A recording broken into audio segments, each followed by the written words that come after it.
नमस्कार, exam city 94 में आपका स्वागत है। आज हम जीके जीएस के अति महत्वपूर्ण प्रश्नों के बारे में बात करेंगे, जो बार-बार एग्जाम में पूछे जाते हैं और उनकी डिटेल के साथ पढ़ेंगे। तो सबसे पहली बात कर लेते हैं, पहला क्वेश्चन है यहाँ पे भारत का मार्टिन लूथर किसे कहा जाता है? कई बार एग्जाम में पूछा गया है। तो ध्यान रखेंगे, अगर पूछ लिया जाए भारत का मार्टिन लूथर किसे कहा जाता है, तो भारत का मार्टिन लूथर कहा जाता है दयानंद सरस्वती। दयानंद सरस्वती के अगर बचपन की बात करें यानी कि मूल नाम की बात करें तो इनका मूल नाम क्या था, तो ध्यान रखेंगे मूलशंकर। भारत का मार्टिन लूथर कहा जाता है दयानंद सरस्वती और इनके बचपन का नाम या मूल नाम क्या था, मूलशंकर। इनके गुरु की बात करें तो गुरु का नाम था ब्रिजानंद और दयानंद सरस्वती के द्वारा एक पुस्तक लिखी जाती है जिसका नाम है सत्यार्थ प्रकाश। तो पूछ लेगा, सत्यार्थ प्रकाश के लेखक कौन है, तो दयानंद सरस्वती। और इन्होंने सत्यार्थ प्रकाश कब लिखी थी, तो 1875 में लिखी। इनके द्वारा एक नारा दिया गया, वेदों की ओर लौटो। वेदों की ओर लौटो नारा किसने दिया था, दयानंद सरस्वती के द्वारा दिया गया। और इनके द्वारा एक संस्था गठित की गई जिसका नाम था आर्य समाज। आर्य समाज की स्थापना किसके द्वारा की जाती है, तो दयानंद सरस्वती। तो भारत का मार्टिन लूथर कहे तो भारत का मार्टिन लूथर कहा जाता दयानंद सरस्वती को। इनका मूल नाम था मूलशंकर और इनके गुरु की अगर हम बात करें तो इनके गुरु का नाम क्या था, ब्रिजानंद। इनके गुरु का नाम क्या था, ब्रिजानंद था। और सत्यार्थ प्रकाश के लेखक भी कौन हो जाते, दयानंद सरस्वती। और दयानंद सरस्वती ने सत्यार्थ प्रकाश कब लिखी थी, तो 1875 में। वेदों की ओर लौटो नारा दिया दयानंद सरस्वती। आर्य समाज की स्थापना भी की थी दयानंद सरस्वती ने। इसके बाद बात कर लेते हैं झेलम का युद्ध। झेलम का युद्ध कब हुआ था, किसके बीच हुआ, और कलिंग का युद्ध कब हुआ था। तो झेलम के युद्ध की अगर बात करें, झेलम का युद्ध 326 ईसा पूर्व हुआ। और झेलम का युद्ध किसके बीच हुआ था, सिकंदर और पोरस। सिकंदर और पोरस के बीच हुआ। अगर पूछ लिया जाए सिकंदर और पोरस के बीच हुआ तो आपको कमेंट करके बताना है सिकंदर कहाँ का शासक था। सिकंदर कहाँ का शासक था, ये कहाँ का रहने वाला था। सिकंदर कहाँ का रहने वाला था, आपको कमेंट करके बताना है। तो ध्यान रखेंगे, झेलम का युद्ध 326 ईसा पूर्व में हुआ। किसके बीच हुआ, सिकंदर और पोरस। सिकंदर और पोरस के बीच ये युद्ध हुआ था। और अगर मैं बात करूं सिकंदर कहाँ का रहने वाला, तो ध्यान रखेंगे मकदूनिया। मकदूनिया का ये रहने वाला था। अगर बात करें सिकंदर के पिता का नाम क्या था, तो ध्यान रखना सिकंदर के पिता का नाम क्या था, फिलिप। इसके बाद बात कर लेते हैं कलिंग का युद्ध। कलिंग का युद्ध कब हुआ, 261 ईसा पूर्व में हुआ। कलिंग का युद्ध किसके बीच हुआ था, अशोक और पद्मनाभ। अशोक और पद्मनाभ। अगर पूछ लिया जाए अशोक किस वंश का शासक था, तो ध्यान रखेंगे मौर्य वंश का ये शासक कहा जाता है। अगर पूछ लिया जाए कि बताएं अशोक किस वंश का शासक कहा जाता है, तो मौर्य वंश का शासक था। अगर पूछ लिया जाए सिंध का युद्ध कब हुआ था, तो सिंध का युद्ध 712 ईस्वी में हुआ। और सिंध का युद्ध किसके बीच हुआ, मोहम्मद कासिम और दाहिर के बीच। इसके बाद बात कर लेते हैं इंग्लैंड की क्रांति। तो इंग्लैंड की क्रांति कब हुई थी, 1688 में। इंग्लैंड की क्रांति कब हुई, 1688। अमेरिका की क्रांति हुई थी 1773। और अगर बात करें फ्रांस की क्रांति कब हुई, तो फ्रांस की क्रांति होती है 1789। चीन की क्रांति 1911 में हुई और रूस की क्रांति 1917 में। तो ध्यान रखेंगे, इंग्लैंड की क्रांति 1688, अमेरिका की क्रांति 1773, फ्रांस की क्रांति 1789, चीन की क्रांति 1911 और रूस की क्रांति 1917। इसके बाद बात कर लेते हैं भारत का राष्ट्रीय जलीय जीव क्या है। और राष्ट्रीय जलीय जीव को अगर पूछ लिया जाए भारत का राष्ट्रीय जलीय जीव क्या है, इसे राष्ट्रीय जलीय जीव कब घोषित किया गया, डॉल्फिन किस वर्ग में आता है, उपराष्ट्रपति को पद से हटाने के लिए कौन सा प्रावधान लाया जाता है, या प्रावधान संसद के किस सदन में लाया जाता है, राष्ट्रपति पर महाभियोग लगता है तो संसद के किस सदन में लगेगा? राष्ट्रपति का वर्णन किस अनुच्छेद में देखने को मिल जाता है? इन प्रश्नों के उत्तर हैं, भारत का राष्ट्रीय जलीय जीव कहा जाता है डॉल्फिन मछली। अगर डॉल्फिन को भारत का राष्ट्रीय जलीय जीव कब घोषित कर दिया? 2009 में। डॉल्फिन किस वर्ग का प्राणी कहा जाता है? स्तनधारी है। उपराष्ट्रपति को पद से हटाना है तो प्रावधान कहाँ लाया जाता है? केवल राज्यसभा में। राज्यसभा की अगर मैं बात करूं, राज्यसभा का वर्णन किस आर्टिकल में आता है? तो ध्यान रखेंगे 80। और अगर लोकसभा की बात करें तो लोकसभा का वर्णन किस आर्टिकल में आता है? 81। अगर लोकसभा को भंग करनी है तो आर्टिकल 85 का यूज किया जाता है। अगर मैं बात करूं संसद की मैं बात करूं, संसद का वर्णन किस आर्टिकल में आता है? 79। और संसद के कितने अंग होते हैं? 3 अंग होंगे। 3 अंग में सबसे पहली बात कर लेते हैं राज्यसभा, दूसरा हो जाता है लोकसभा और तीसरा हो जाता है राष्ट्रपति। राष्ट्रपति के वर्णन की अगर मैं बात करूं, राष्ट्रपति का वर्णन आता है आर्टिकल 52 में, लोकसभा का वर्णन आता है 81 में, राज्यसभा का वर्णन आता है तो ध्यान रखेंगे 80 में। तो ये हमारी क्या हो जाती है? संसद। इसके बाद बात करते हैं, राष्ट्रपति पर अगर महाभियोग लगाना है तो संसद के किसी भी सदन में लगाया जा सकता है। राष्ट्रपति का वर्णन किस अनुच्छेद में आता है? तो ध्यान रखेंगे अनुच्छेद 52 में राष्ट्रपति का वर्णन आता है। और यहाँ पे ये भी याद रखेंगे, यदि 52 में 11 जोड़ दिया जाए तो वैल्यू बन जाती है 63। और 63 में ध्यान रखेंगे उपराष्ट्रपति का वर्णन आ जाता है। 63 में उपराष्ट्रपति का वर्णन आ जाता है। नेक्स्ट स्लाइड की ओर चल रहे हैं। अगर बात करें यहाँ पे असहयोग आंदोलन की शुरुआत कब हुई थी? आपको उसका आंसर बताना है, सोचना है। अगर असहयोग आंदोलन कब स्थगित किया गया था? राष्ट्रपति के चुनाव संबंधी विवादों का निपटारा कौन करता है? सर्वोच्च न्यायालय का वर्णन किस अनुच्छेद में आता है और इसका उद्घाटन कब हुआ था? तो सबसे पहली बात कर लेते हैं, असहयोग आंदोलन की शुरुआत 1 अगस्त 1920 में हुई थी। इसे कब रोक दिया गया? 1922 में। 1922 में एक घटना होती जिसे कहा जाता है चोरा चोरी कांड। चोरा चोरी कांड चोरा-चोरी कांड हुआ था 1922 में। इसमें क्या हुआ था? गोरखपुर में कुछ आंदोलनकारियों ने 22 पुलिस कर्मियों को जिंदा जला दिया था। 22 पुलिस कर्मियों को जिंदा जला दिया था। इस घटना को नाम दिया गया चोरा-चोरी कांड। असहयोग आंदोलन की अगर बात करें तो 1 अगस्त 1920 में शुरू हुआ था, लेकिन गांधी जी ने इसे स्थगित कर दिया था 1922 में। राष्ट्रपति के चुनाव संबंधी विवादों का निपटारा कौन करता है?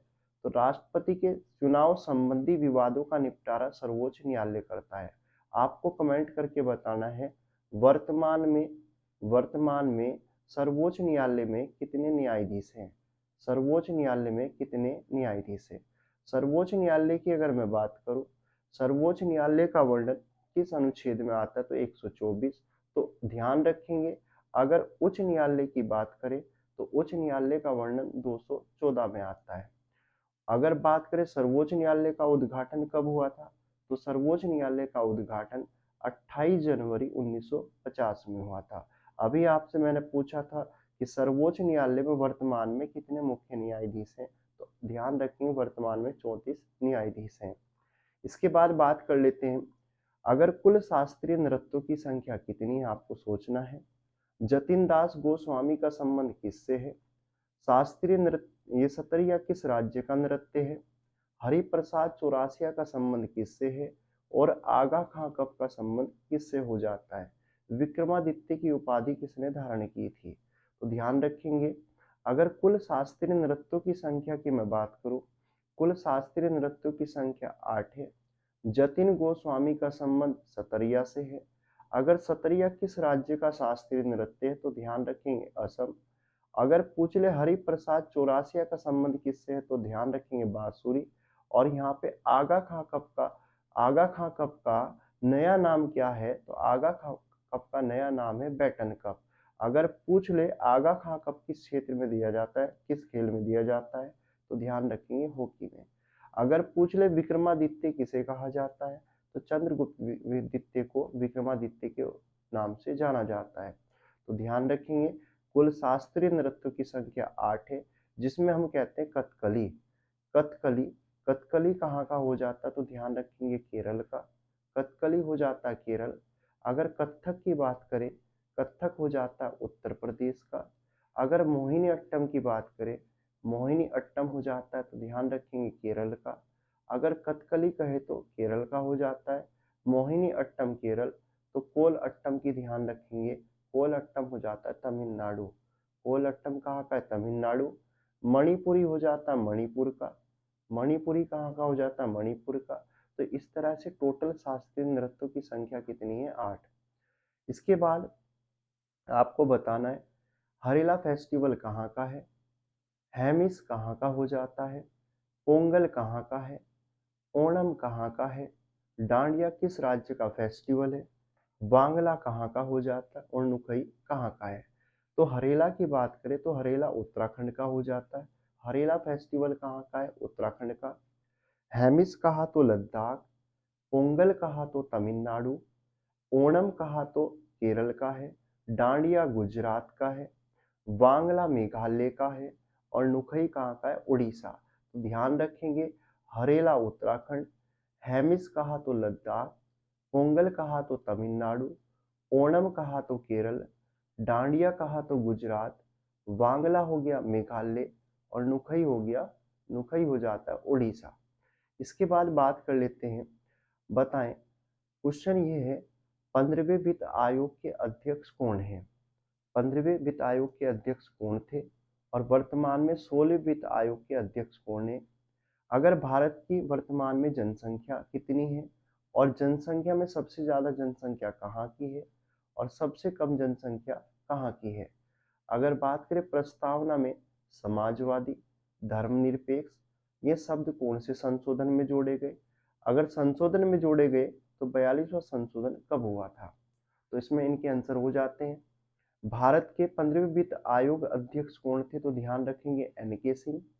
16वें वित्त आयोग के अध्यक्ष कौन थे, अरविंद पनगड़िया। वर्तमान में कौन है, अरविंद पनगड़िया। अगर भारत की वर्तमान में हम जनसंख्या की बात करें 2011 के अनुसार, 2011 की जनगणना के अनुसार की बात कर रहा हूँ, तो ध्यान रखना 121 करोड़ 85 लाख 54,977, ये हो जाती भारत की जनसंख्या 2011 की जनगणना के अनुसार।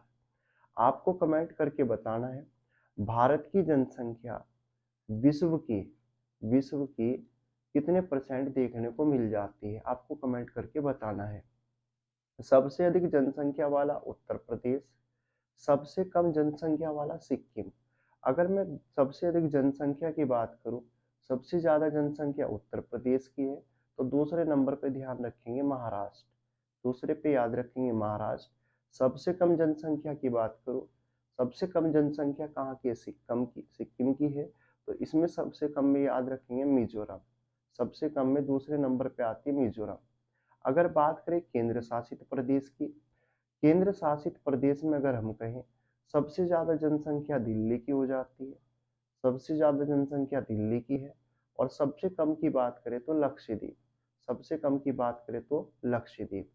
इसके बाद प्रस्तावना में समाजवादी, धर्मनिरपेक्ष शब्द किस संशोधन में जोड़े गए थे, तो 42वां संशोधन था। 42वां संशोधन 1976 में हुआ और इस संशोधन को लघु संविधान की संज्ञा दी जाती है। क्वेश्चन पूछ लेता है लघु संविधान की संज्ञा किस संशोधन को दी जाती है, तो 42वां संशोधन 1976 में हुआ था। इसमें ध्यान रखना लघु संविधान की संज्ञा इसे इसलिए दी जाती है क्योंकि इसमें बहुत सारे संशोधन किए जाते हैं। प्रस्तावना में 3 शब्द समाजवादी, धर्मनिरपेक्ष, अखंडता, ये 3 शब्द जोड़े जाते हैं कौन से संशोधन में, 42वां। एक क्वेश्चन और पूछा जाता है प्रस्तावना में कितनी बार संशोधन हुए हैं, तो ध्यान रखेंगे प्रस्तावना में केवल एक बार संशोधन हुआ है। एक क्वेश्चन और पूछा जाता है, एक क्वेश्चन और ध्यान रखेंगे, एक क्वेश्चन और पूछा जाता है कि बताएं क्वेश्चन ये पूछा जाता है कि संविधान सभा के समक्ष संविधान सभा के समक्ष प्रस्तावना का प्रस्ताव किसने रखा था?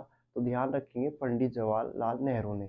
अगर पूछ ले प्रस्तावना को भारतीय संविधान की आत्मा कहा था तो किसने कहा था? तो ध्यान रखेंगे ठाकुरदास भार्गव।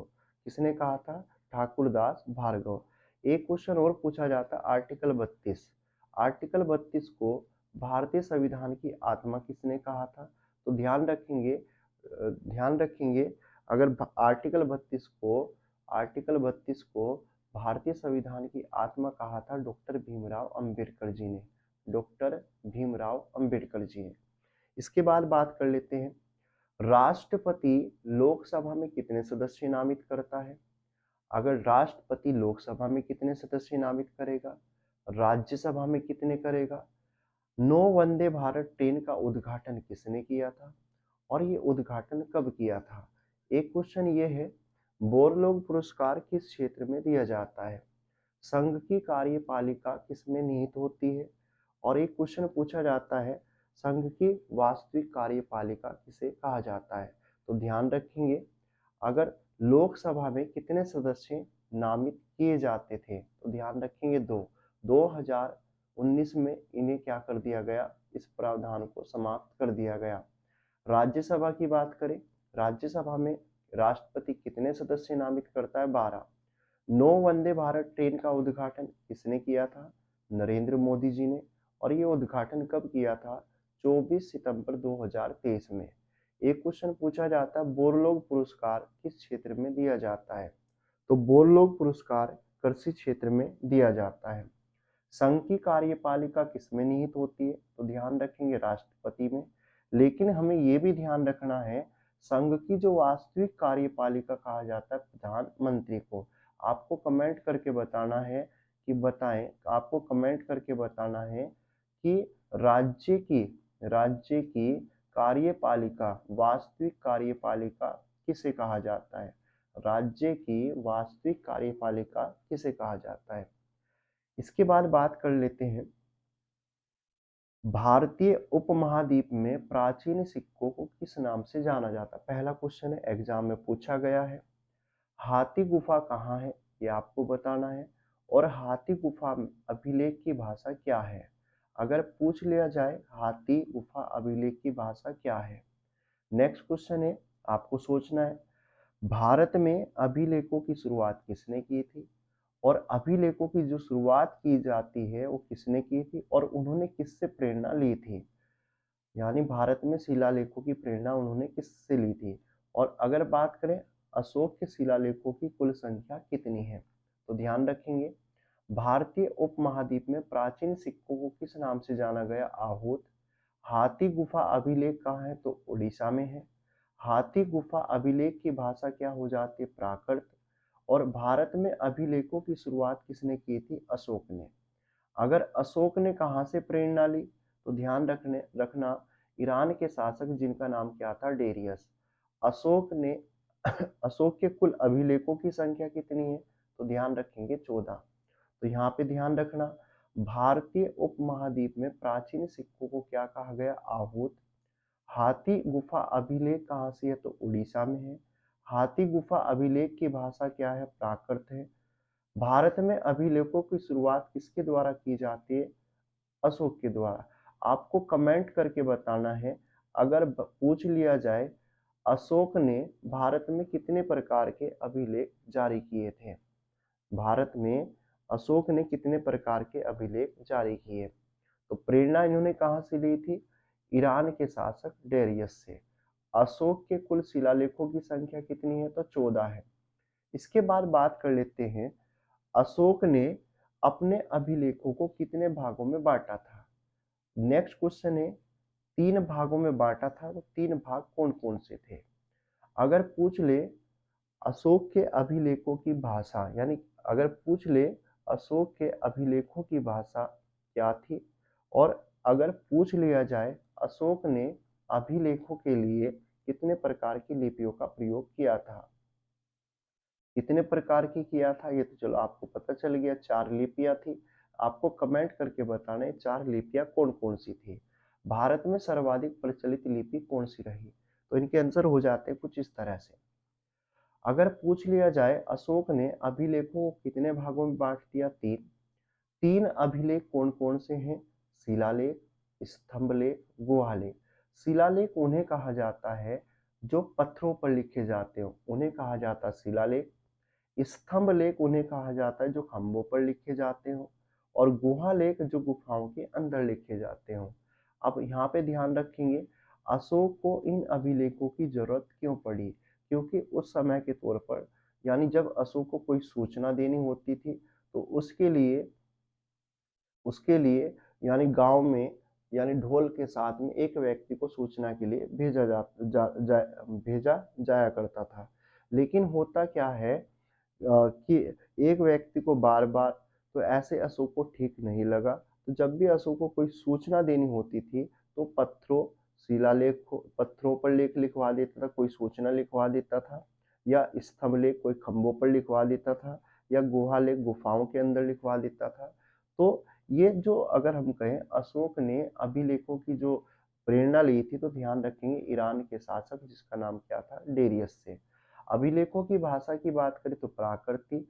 अगर बात करें अशोक ने अपने अभिलेखों में कितने प्रकार की लिपि का प्रयोग किया? 4। 4 प्रकार की लिपि। पहले नंबर पे ब्राह्मणी, दूसरी खरोष्टी, और तीसरी अरमाइक, और चौथी ग्रीक। भारत के अंदर सबसे ज्यादा प्रचलित रही ब्राह्मणी, पाकिस्तान के अंदर रही खरोष्टी, और अगर बात करें अरमाइक रही थी अफगानिस्तान, और अन्य अन्य स्थानों पर ग्रीक। भारत में सर्वाधिक प्रचलित लिपि कौन सी रही है? तो ब्राह्मणी।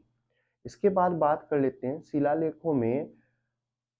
क्वेश्चन ये पूछा गया था, शिलालेखों में अशोक का नाम किस नाम से जाना जाता है, या सम्राट अशोक को शिलालेख में किस नाम से संबोधित किया गया? ये अभी हाल ही में व्यक्तिगत सहायक के पेपर में क्वेश्चन पूछा गया था, ध्यान रखेंगे। शिलालेखों में अशोक को किस नाम से संबोधित किया, आपको बताना है। गोजरा और मास्की अभिलेख में अशोक को क्या कहा गया या किस नाम से जाना गया? अगर पूछ ले अशोक, जो ये गोजरा अभिलेख है ये कहाँ पर है, और आपको बताना है मास्की अभिलेख कहाँ है, या भाब्रू अभिलेख में अशोक को किस नाम से संबोधित किया? भाब्रू अभिलेख है कहाँ पर? तो इनके कुछ आंसर हो जाते हैं। शिलालेखों में अशोक का नाम देवनाम प्रियदर्शी मिल जाता है। ये अभी हाल ही में 2024 में एक पेपर हुआ व्यक्तिगत सहायक, उसमें क्वेश्चन पूछा गया भाई। गुजरा और मास के अभिलेख की अगर मैं बात करूं, तो गुजरा और मास के अभिलेख की मैं बात करूं, इसमें नाम मिल जाता अशोक। और गुजरा अभिलेख कहाँ है? तो ध्यान रखेंगे मध्य प्रदेश। मास्की की अगर बात करें तो कर्नाटक। भाब्रू अभिलेख की मैं बात करूं, तो भाब्रू अभिलेख में अगर अशोक को किस नाम से संबोधित किया गया? मगध सम्राट अशोक। भाब्रू अभिलेख है कहाँ पर? तो राजस्थान में। मेरे लैपटॉप की बैटरी थोड़ा कम हो चुकी है, तो भाई थोड़ा स्पीड से खींचने वाला हूँ क्लास को। अगर क्लास आपको अच्छी लग रही, क्वेश्चन आपको लग रहे हैं कि पेपर में आने लायक है, तो आप एक बार क्लास जरूर लाइक कीजिए, अपने दोस्तों को शेयर कीजिए। अगर आपको क्लास इसी तरह से वन लाइनर की फॉर्म में चाहिए, तो आप एक बार क्लास को कमेंट जरूर कीजिए। आपसे हाथ जोड़ के रिक्वेस्ट है सभी से। इसके बाद बात कर लेते हैं, किस देश के साथ भूमध्य रेखा नहीं लगती? ये डिपेंडेबल था ऑप्शन पे, ये क्वेश्चन डिपेंडेबल था ऑप्शन पे। बांग्लादेश को कितने राज्यों की सीमा लगती है? अगर 5 राज्य हैं, तो 5 राज्यों के नाम क्या है? अगर बांग्लादेश को भारत के कितने राज्य लग जाते हैं, तो उन 5 देशों के नाम क्या है? कर्क रेखा कितने राज्यों से होकर जाती है? भारत के कितने राज्यों से होकर जाएगी और कितने देशों से होकर जाती है, आपको बताना है।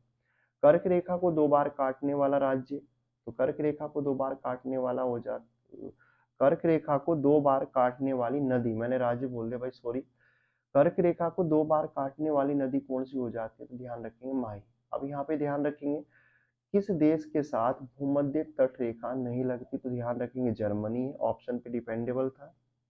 बांग्लादेश को कितने राज्यों की सीमा लगती है? तो 5। 5 राज्य में असम, त्रिपुरा, मिजोरम, मेघालय, पश्चिम बंगाल।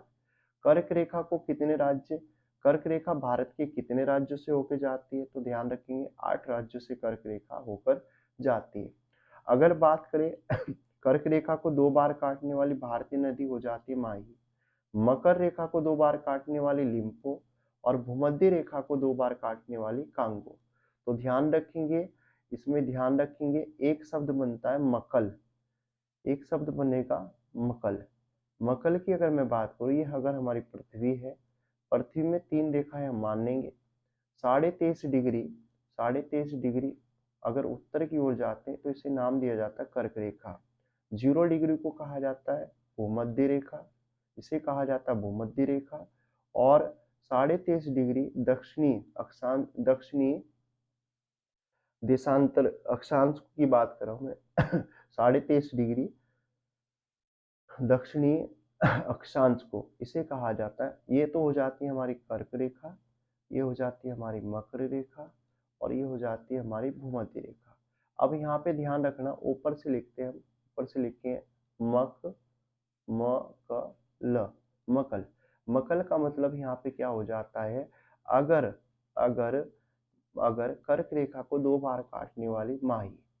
अगर कहता है भूमध्य रेखा को तो ध्यान रखेंगे कांगो, और कांगो हो जाती है। और मकर रेखा को 2 बार काटेगी तो ध्यान रखेंगे लिम्पो। इसके बाद बात कर लेते हैं, क्वेश्चन एग्जाम में पूछा गया है ये क्वेश्चन एग्जाम में पूछा गया, यूनाइटेड पेट्रियोट एसोसिएशन की स्थापना किसके द्वारा की जाती है। यूनाइटेड पेट्रियोट एसोसिएशन की स्थापना किसके द्वारा की जाती है, तो सर सैयद अहमद खान। पंजाब में कोका आंदोलन का नेतृत्व किसने किया था, तो राम सिंह ने किया था। अल हिंद समाचार पत्र के संपादक कौन थे, तो ध्यान रखेंगे अबुल कलाम आजाद। वायुमंडल में सबसे ऊपरी कौन सी परत देखने को मिलेगी, बाह्यमंडल। और एक क्वेश्चन पूछा गया था, कौन सी पवनें अल्पास की घाटी में चलती हैं, तो अल्पास की घाटी की अगर मैं बात करूँ, ये यूरोप महाद्वीप में देखने को मिलेगी। और इसमें कौन सी पवन चलती है, तो ध्यान रखेंगे फन। कौन सा कारक मानसून की उत्पत्ति को प्रभावित नहीं करता, तो कारक हो जाता है पश्चिमी विक्षोभ, एक प्रकार की हवाएं होती हैं। इसके बाद बात कर लेते हैं तालीकोटा का युद्ध। तालीकोटा का युद्ध बताएं कब हुआ था, और साथ में प्रथम अंगल मैसूर युद्ध की शुरुआत कब होती है। प्रथम अंगल मैसूर युद्ध कब समाप्त हुआ था, और किस संधि के तहत इसे समाप्त किया गया था, तो ध्यान रखेंगे तालीकोटा का युद्ध 1565 में हुआ। प्रथम अंगल युद्ध तो ध्यान रखेंगे 1767 से स्टार्ट होता है और 1769 में समाप्त होगा। अगर पूछ ले किस संधि के तहत इसे समाप्त किया गया था, मद्रास की संधि के तहत इसे समाप्त किया गया था। इस समय अगर कहें बंगाल का गवर्नर कौन था, तो वर्लेस्ट। बंगाल का गवर्नर कौन था, वर्लेस्ट। अगर द्वितीय मैसूर अंगल युद्ध की बात करें तो द्वितीय मैसूर अंगल युद्ध की शुरुआत 1780 में होगी और 84 तक चलेगा। ये किसके बीच हुआ था, हैदर अली और अंग्रेजों के बीच। इस युद्ध का मुख्य कारण क्या था, अंग्रेजों ने क्या किया, फ्रांसीसी बंदरगाह जिसका नाम क्या था माही पर अधिकार कर लिया। और ये बंदरगाह किसके क्षेत्र में आता, तो ध्यान रखेंगे हैदर अली। और हैदर अली की दोस्ती किसके साथ में थी, तो फ्रांसीसियों के। इस तरह हैदर अली भड़क जाता है और किसके साथ में युद्ध कर देता है, तो अंग्रेजों के साथ में। किस संधि के तहत इसे समाप्त किया गया, मंगलोर की संधि। और वेरी वेरी इंपोर्टेंट, मंगलोर की संधि कब हुई थी, 1784 में। इसके बाद बात कर लेते पार्टोनोवा का युद्ध। पार्टोनोवा का युद्ध कब हुआ था, तो पार्टोनोवा का युद्ध हुआ था 1782 में। 1782 में हुआ तो किसके बीच हुआ था, आयरकोट और हैदर अली के बीच ये युद्ध हुआ था। अगर पूछ लिया जाए इसमें, अगर पूछ ले पार्टोनोवा के युद्ध में किसकी मृत्यु हो जाती, तो हैदर अली। नेक्स्ट की बात कर लेते हैं, तीसरा मैसूर युद्ध कब हुआ था, तो 1790 और 92 के बीच हुआ। ये युद्ध किसके बीच चला था, अंग्रेज और टीपू सुल्तान के बीच चला। इस युद्ध का मुख्य कारण क्या था, इस युद्ध का मुख्य कारण ये था, टीपू सुल्तान जो हैदर अली का लड़का है, वो किसे खरीदना चाहता है, आईकोटा और साथ में केगानूर। 2 द्वीप है, आईकोटा और केगानूर। लेकिन होता क्या है, यानी अंग्रेजों का एक मित्र राज्य जिसका नाम है त्रावणकोर, त्रावणकोर, इसने क्या किया, इन द्वीपों को खरीद लिया। और इस तरह से हम कहेंगे टीपू सुल्तान भड़क जाता है और त्रावणकोर पर आक्रमण कर देता है। और जब ये युद्ध होगा तो इस युद्ध की अगर हम बात करें, इस युद्ध को कौन सी संधि के तहत रोक दिया गया, तो श्रीरंगपट्टनम की संधि। श्रीरंगपट्टनम की संधि कब हुई थी? 1792 में। इसके बाद चतुर्थ आंग्ल मैसूर युद्ध कब हुआ था? तो ध्यान रखेंगे 1799 में हुआ था। और ये किसके बीच हुआ था? अंग्रेज और टीपू सुल्तान के बीच हुआ। इस युद्ध का कारण क्या था? भारत के अंदर वेलेजली ने सहायक संधि को लागू किया। और ये सहायक संधि किसके पास लेके गया था? टीपू सुल्तान। टीपू सुल्तान ने सहायक संधि मानने से इनकार कर दिया। तब जाके वेलेजली ने क्या किया, यानी टीपू सुल्तान के साथ में युद्ध किया। और टीपू सुल्तान की क्या हो जाती है? टीपू सुल्तान की क्या हो जाती है? मृत्यु हो जाती है। और टीपू सुल्तान की मृत्यु कब हुई थी? 1799 में। और ये अगर पूछ ले कहाँ हुई थी, तो मैसूर के किले के मुख्य द्वार के सामने। आपको अगर क्लास अच्छी लगी हो, आज के लिए इसमें इतना ही है। अगर आपको क्लास अच्छी लगी हो, क्लास को ज़्यादा से ज़्यादा शेयर करें। आपसे हाथ जोड़ के रिक्वेस्ट है, आप ज़रूर कमेंट करें। अगर कहीं कमियां हो तो आप उन कमियों को भी ज़रा बताएं। आज के लिए इतना ही। Thank you for watching.